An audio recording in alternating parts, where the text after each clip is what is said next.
James, you've attended quite a number of events. You've been on the podcast before as well.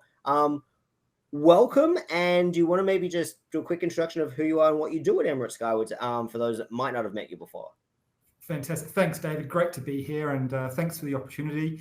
My name's James. I head up product and member engagement for Emirates Skywards. And I feel very lucky actually to be part of the loyalty team and have the portfolio that I do, because we are lucky enough within my team to really run a thread through the whole end-to-end customer loyalty journey. So we work on the design of the program right at the beginning, all the way through to execution, working with various teams, and then through to the service delivery as well. So within the Skywards team, we have a number of pillars within leadership. So the product and member engagement, which is my area. We have commercial engagement and all the data and analytics side of things as well. We have the partnerships business, of course, which is very important, all the non-air partners.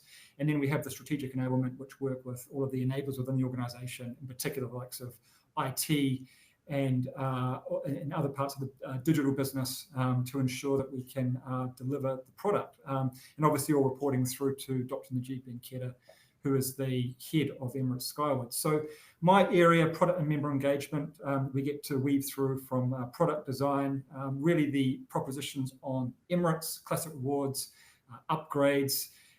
We set the structure in place for cash plus miles, which is a really critical part of the program in terms of enabling democratization of loyalty, because we have quite a long tail of members that fly relatively infrequently, given the nature of the Emirates business.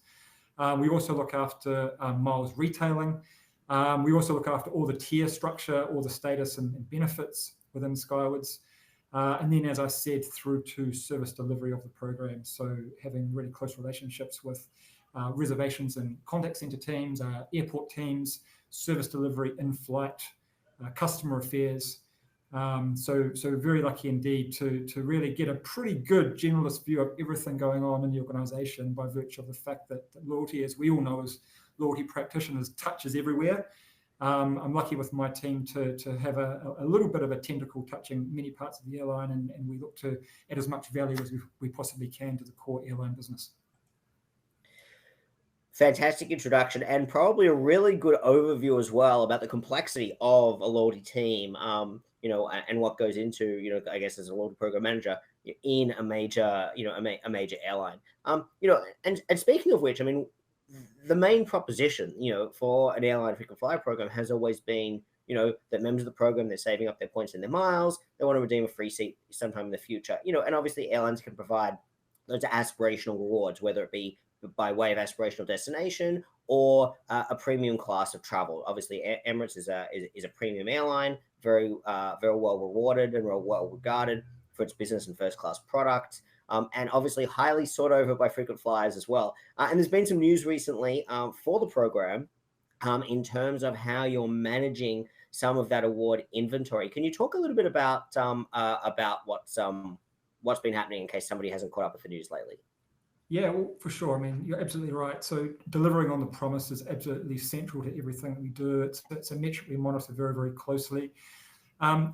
What happened, and we were on this journey together in the various loyalty summit conferences through the pandemic recovery, was that many programs saw this massive crunch on supply and capacity of seats in general, not just reward seats, but in particular on reward seats, because people, although they may not have been flying as much whilst we were all at home during the pandemic, they were still earning more than ever in many cases through the non-air partnerships in particular, on credit cards, etc. So what we found that there was an imbalance between obviously the demand and the supply. We had to make some changes going back to our pricing, just to really bring the program proposition into alignment with the buying power of members. We also saw increases in the cost of the rewards as well. Fares started to increase, and we've seen that as a general pattern right across the industry, particularly in first and business class. Obviously, we are subject to those fare increases as well, as people running loyalty programs set up in a transparent, responsible manner.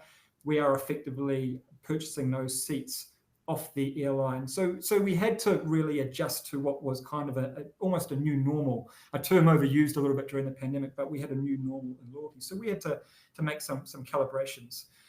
What we did going back a couple of years with Skywards is we sort of had to adjust the pricing of the first and business class rewards and the upgrades to align with the supply that we had and also the buying power of members. Also, the ease at which members were able to earn miles as well. We saw massive, dramatic increases in the volumes of earning. So we had to bring the program reward propositions into proportion with that. So we had some increases in pricing. And what that meant for people that had the buying power, for the most part, they were our gold and platinum and silver members and very highly engaged customers, maybe outside of the elite tiers, but who have co-brand cards and are earning and getting a little piece of the Emirates brand every day through the everyday spend. That worked pretty well for them because they had the buying power and they were comfortable with the fact that there were less people chasing a limited number of seats. So that's actually worked very well for us.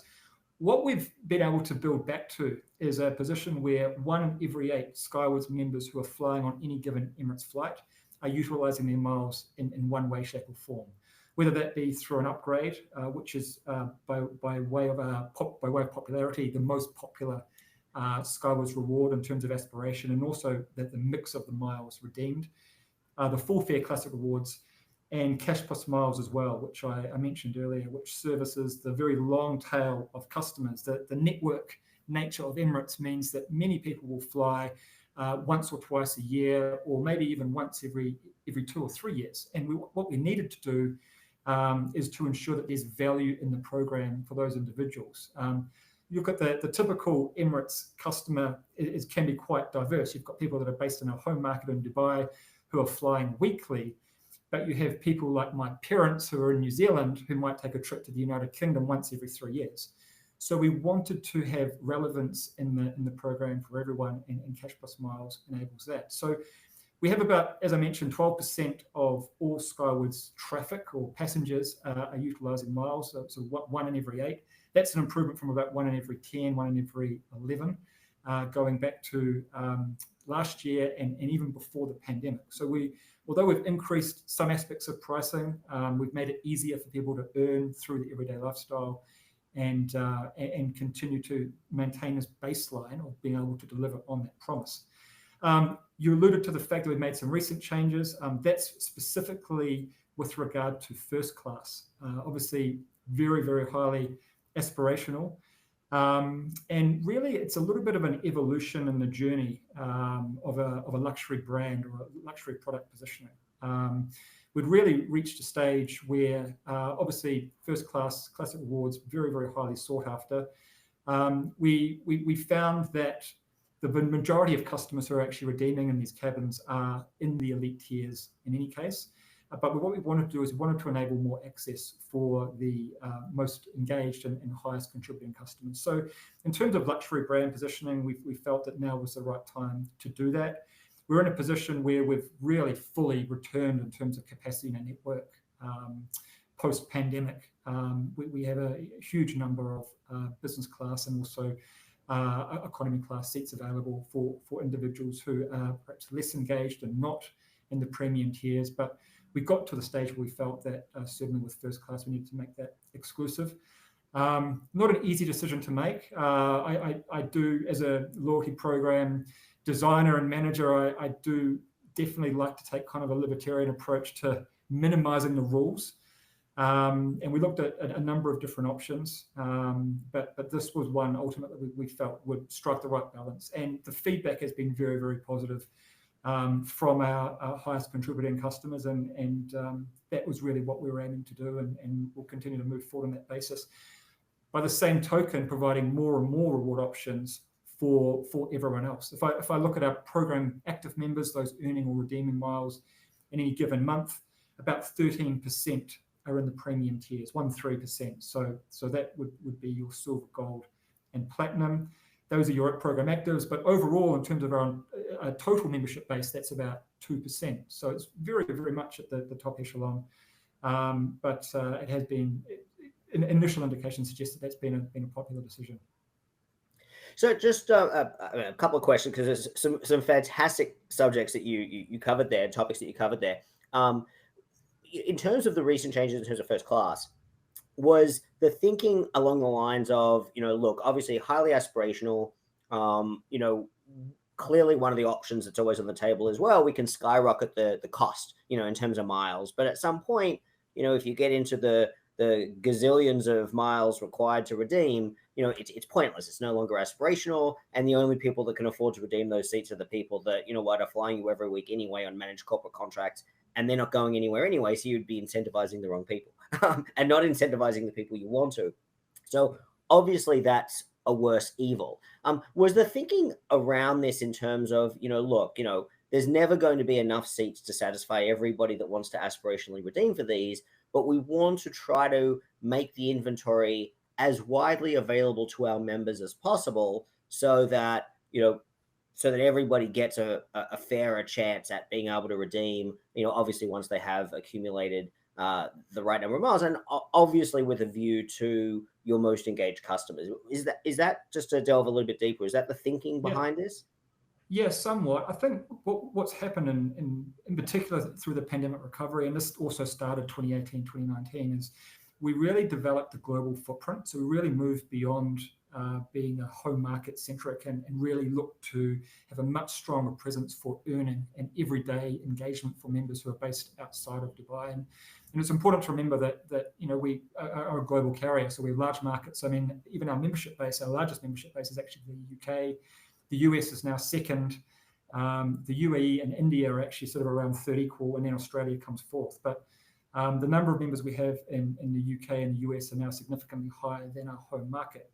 So we made it very easy for people to build up the buying power. And what we wanted to do is we wanted to some degree, provide a degree of exclusivity for the customers who are loyal and flying Emirates, buying commercial tickets. Particularly, a lot of people who are redeeming in first and business class are buying commercial first and business class tickets. That's exactly the sort of loyalty that is really appealing. It's important, obviously, particularly the points transfer businesses that come into Skywards, and obviously we have co-brand card partnerships outside of the home market as well. But what we really want to do is enable all customers to redeem, but for the really high exclusive or high value exclusive rewards where there's scarcity as well, high aspiration and value, we want to enable those customers who are most engaged and earning the loyalty through accruing status, through spending time with us and flying with us. And many of the customers who are using their miles for upgrades to first class and for classic rewards in first class, they're being welcomed back by our crew. They're regulars there. And that's a real celebratory moment when a customer is able to accrue significant miles in their account to then be able to redeem there as well.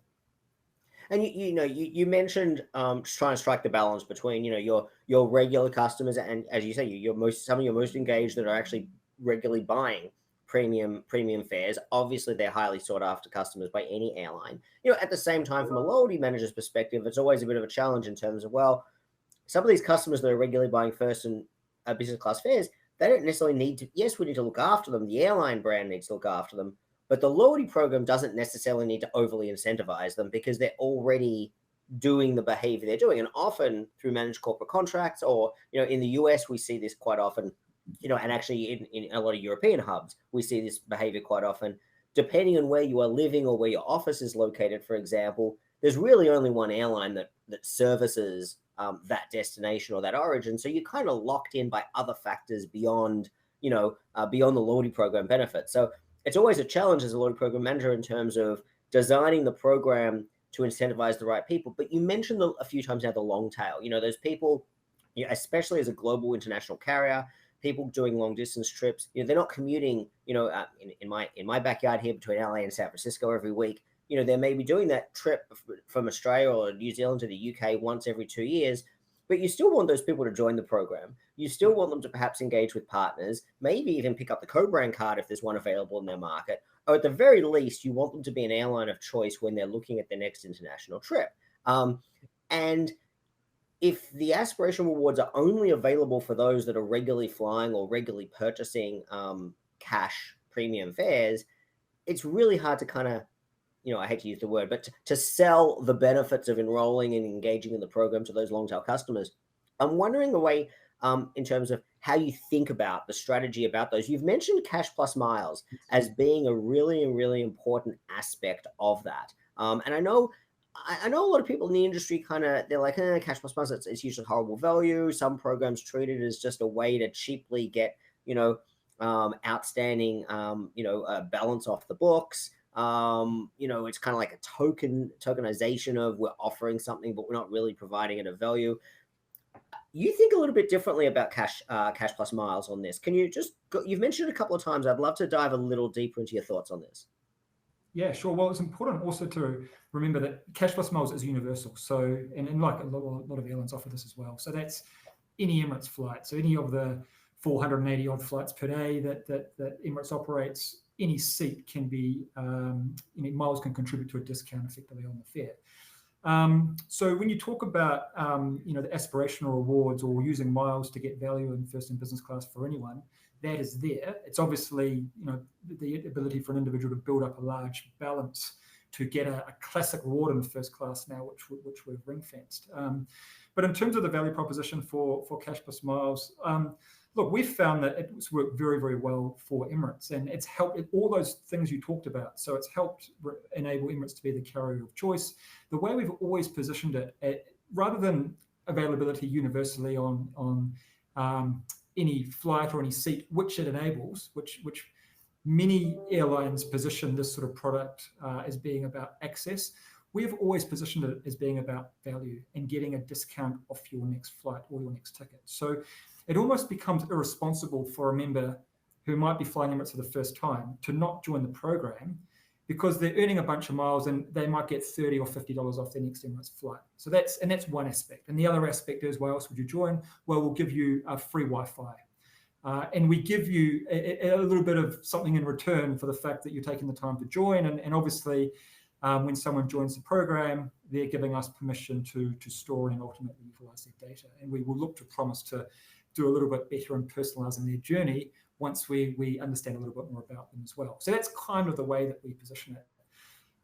We've also used our My Family program as well, which is a family pooling program. It is another sort of lever in this regard to show immediate value. So a family of 4, effectively, they're able to quadruple their miles value. So if someone's flying between Dubai and North America, for example, on, let's say it's economy flex class ticket, they will have enough from that one return trip for one of those individuals to have a classic reward to somewhere in Europe or Asia. So we position these types of propositions for customers, and the vast majority of the infrequent traveler will be flying in economy class or business class regularly, and they'll see value in that in economy class and business class. Yes, we have the occasional infrequent first class traveler as well. We obviously always encourage them to join.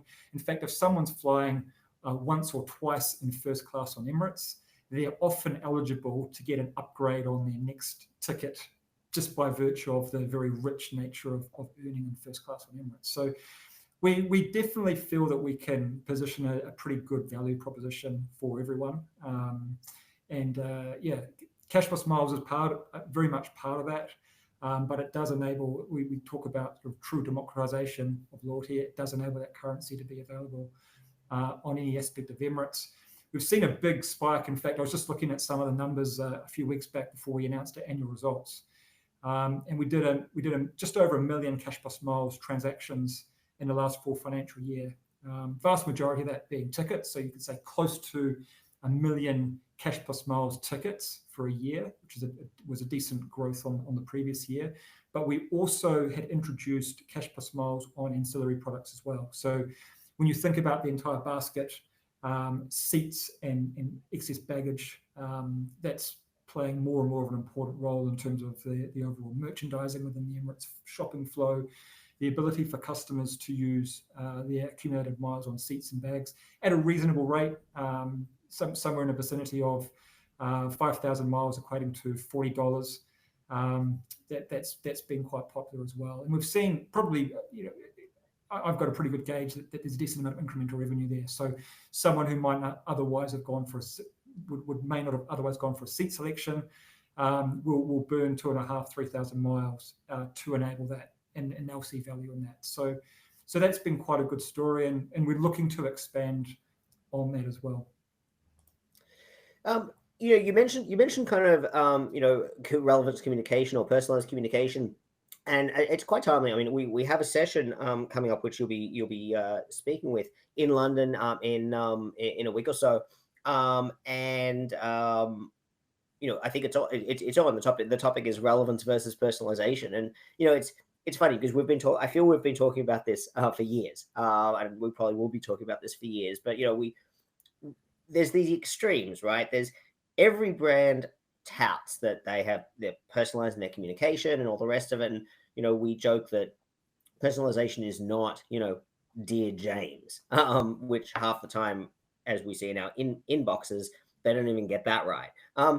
But we do know there's the extremes, there's the classic Target example of kind of the creepy personalization. There is the complete irrelevance where, I'm a top tier elite member, I get free bags, and in the booking flow or right afterwards, you're sending me an email telling me to pre-purchase my bags in advance before I get to the airport. Like, why? If you're going to sell me something that might be relevant, and maybe I'm going to get my credit card out, or even just talk to me in a way that tells me that you know me. How are you mentioned about a permission-based relationship, and obviously in jurisdictions around the world, this is a huge issue. It's not just in Europe anymore. In terms of having that permission-based marketing relationship with your customers, being a member of the program is, from a brand's perspective, is a very easy way to do that. From the customer's perspective, is also a very easy and comfortable way to do this, because there's a value exchange there as well, and they want to know how many miles they have in their account. They want to know when they expire. They want to know how close they are to the next elite status tier. They want to know if there's special offers. So it's a win-win relationship from a marketing perspective. But when we're talking about being relevant and personalized, how are you thinking about that? If you want to self-score, how do you think you're doing on that? But more importantly, where do you think we're going, or what still needs to be done in the journey? Yeah, great question, and it is such a good topic, and these are sometimes overused terms a little bit in the loyalty world as well, and we can sometimes be a little bit vague in how we describe some of these aspects, but for us it comes down to two aspects. So it's when you are in the booking journey itself. So first of all, for us, we have a couple of angles we look at it through. So when someone is booking, obviously we want to put relevant propositions in front of that customer. So if you're going through the Emirates.com shopping flow, Skywards has a layer around where we offer bonus miles, where we'll offer preferential cash plus miles rates, and we'll offer upgrade discounts as well. So we'll look at customer profile, we'll look at what they've done before, we'll look at the nature of the flight as well. So if you're looking at like a London Heathrow, for example, where you've got 6 flights a day, on the EK7 you might be full, someone might be searching at EK7, but on the EK1 your forecast may be slightly lower, so you may offer a cash plus miles incentive, or you might offer an upgrade incentive, or even bonus miles incentive on EK1 to try and switch. So we're continuing to become more and more sophisticated with that. We're experimenting with some machine learning models internally, although very much in earnest, but we're starting on a journey towards assisted machine learning and the machines to help with that sophisticated segmentation and to become more and more granular.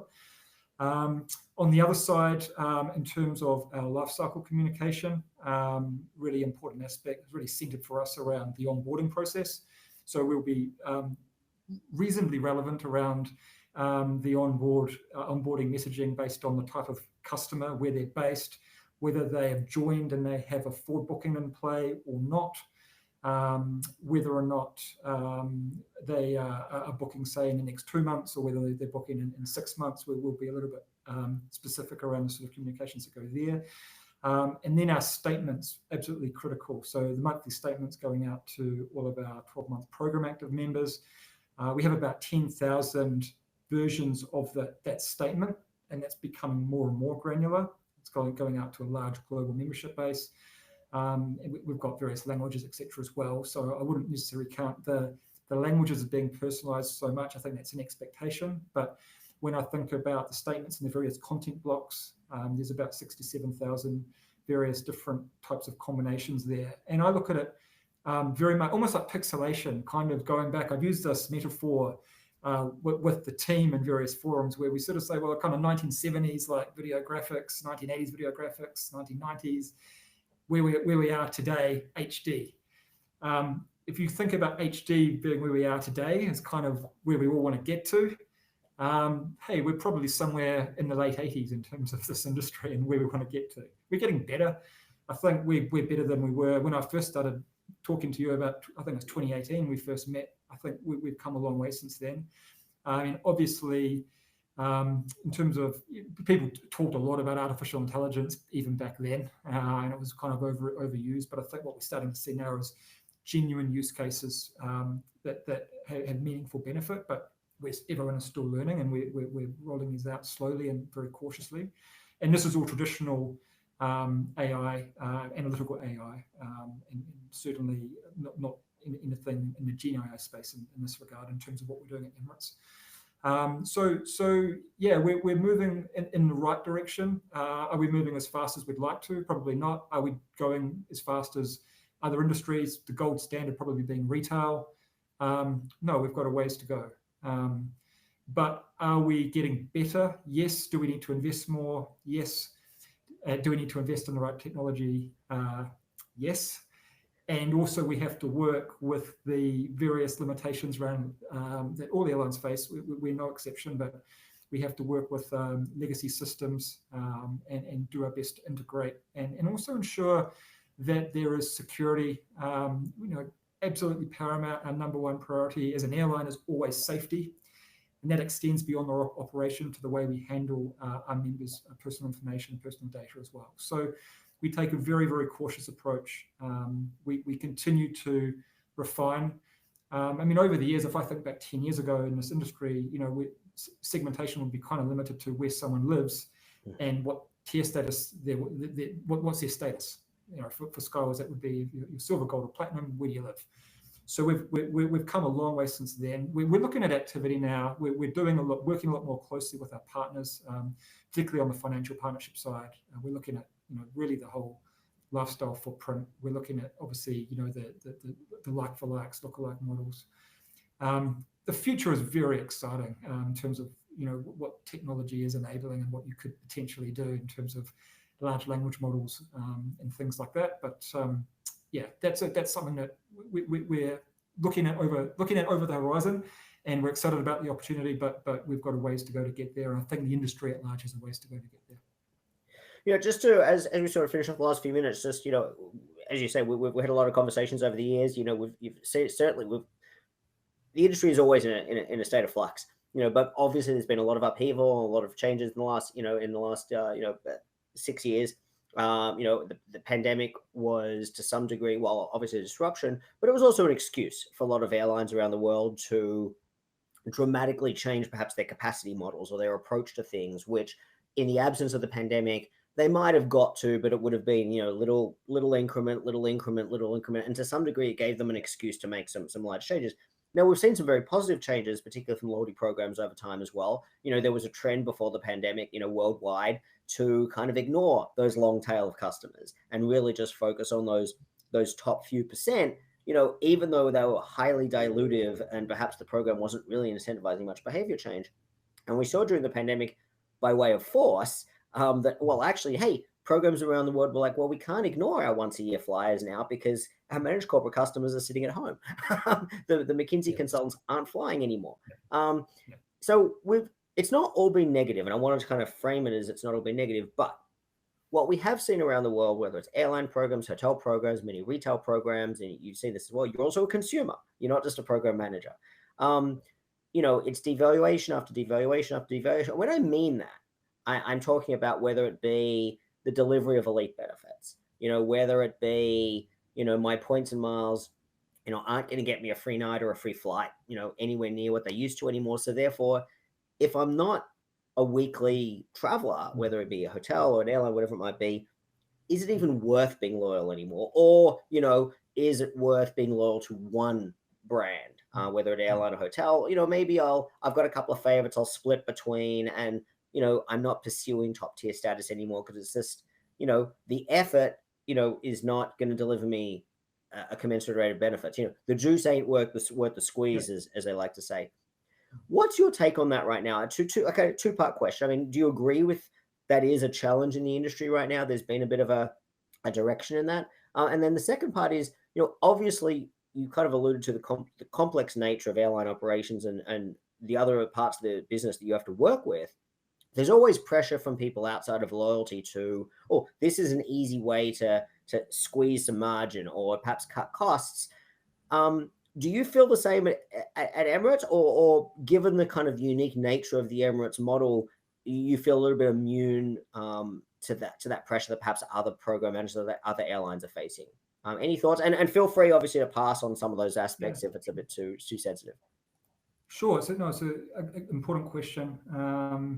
I don't use the term devaluation. I mean, it is a term that particularly the loyalty marketing media and bloggers like to use. Look, it's an evolution. I think in our case, I mentioned earlier that we made adjustments to pricing. The reasons we made adjustments to reward pricing is simply, first and foremost, the value of the airfares was increasing dramatically. We had to obviously absorb those costs as a business and fulfilling the rewards. And the buying power of members was increasing as well, because we'd continue to build out the lifestyle partnership portfolio, particularly financial partners, and it became so much easier for people to build up large balances and get volume. So I think we sort of had a bit of a learn. It was a journey we were on and learning as well. So we sort of realized, oh wow, people have really engaged with this lifestyle earning. The buying power is super strong, and all of a sudden, if you look at that balanced distribution curve, you start to see dramatic growth with people that might have balances of 100,000 miles plus, or up to sort of 300, 400, 500,000 miles, where you're able to potentially redeem for multiple first-class customer rewards in a year. So that was quite a quick paradigm shift. So we looked at that, and then we looked at obviously the value of the airfares, post-pandemic. And also in our home market, I mean, we've been super fortunate in Dubai, but Dubai has been a city that continues to grow, very, very strong economic story. So very, very high willingness to pay as well coming in. So you sort of had almost kind of like, if you think of it like from an economic standpoint, it's kind of like typical inflationary pressure. You had this wealth increase in terms of people's buying power and this huge demand for these seats. So we had to really adjust the program to cater to that. But the average member didn't see a massive impact. The average member who was engaged, so the average member that was flying Emirates, had a co-brand, and I'm talking about the home market here, would find it just as easy to redeem generally. And particularly in the last year, where we've had a little bit more capacity in the network, it's become a lot easier for people to redeem their miles for the classic rewards and upgrades as well. So what we try to do is we try to ensure that everything is sort of like for like. We simulate the P&L of the business. Obviously, we look at the business, the P&L every month and closely every quarter. We're not a program that we're a little bit more of a traditional frequent flyer program in some senses, in that we're not about creating huge profit for the loyalty business. We are here to cover our costs, but to add significant value for the commercial business. So you see in the Emirates annual results, it's been a tremendous story. We see ourselves as an engine to drive that. So we have to make sure that we get the loyalty proposition right to support that. So obviously the income comes through from the miles as they're earned through the partners. The cost goes out as miles are redeemed for rewards. We're buying seats off the airline. Primarily 80% of our rewards are flights on Emirates. And we're buying miles off partners as well. Airline partners is actually growing a lot too. So we just have to get that balance right. In terms of some of the top line metrics, I mean, it does tell a positive story. So the Skywards member, your yield per Skywards member is 60% higher than the non-Skywards. And then if you look at the elite tiers, silver, gold, and platinum is 2 times, 3 times, and 5 times respectively. So those are the sort of types of, that's sort of the incremental of top level, the incremental contribution that comes through the most engaged members of the program as a result of the proposition that we create. But really we're about acting as a commercial engine for the organization. We have to cover our costs. We're not a cost center. And there will be times, depending on whatever the environment is in terms of what where FE is the price, where the demand's sitting, and other factors where we have to make those adjustments to ensure that we can cover the costs. But it will generally reflect, in terms of the ease of earning miles, it will generally reflect a direction. And just something else that is quite a nice thing to share. Our most engaged customers, particularly in our home market, they really understand that. So if I look at Platinum members who are based in the UAE, 80% of our Platinum members in the UAE have a co-brand card, one of the various 20 co-brand card products that we have with 6 banks here. 60% of our Gold members have a co-brand. So for people that are flying very regularly and they're earning significant tier miles, or they're flying enough to be earning status through flying on Emirates, they're engaging with the card products as well because they see the value of doubling down on the earning and accessing those classic rewards and upgrades. And those customers are incredibly valuable, of course, because you're as an airline organization, you're earning good high margin revenue through 2 streams with those customers. James, those are fantastic insights. Let's continue the conversation in London in a week or so. Thank you for sharing. Thanks for sharing also the way kind of your thought process is as a program manager in terms of how you're approaching some of these challenges and dilemmas, which obviously all loyalty program managers, not just at airlines, are facing in their organizations as well. So some great learnings there, and I know it's been a long journey. And I like the way that you frame it, that it is an evolution, because even as program managers, we're learning about our programs as well. We're learning about our member behaviors, and that journey doesn't stop, because member behaviors are always changing. And the technology is enabling us to have better insight and more actionable insights into member behavior and member desires, in terms of being able to improve that, those loyalty outcomes for our members and for the commercial organization, which is important, and it's often forgotten. And kind of like we talked about relevance versus personalization being a balance, I think engagement with members and delivering commercial results for the brand is a balance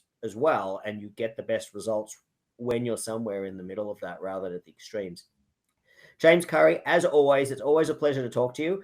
Thank you so much. And we'll catch up in London very, very soon. And for those that will be in London, please catch up. If you're thinking about joining us in London, loyaltysummit.com, and hopefully we'll see you there. Thanks, James. Thanks, David. Look forward to it.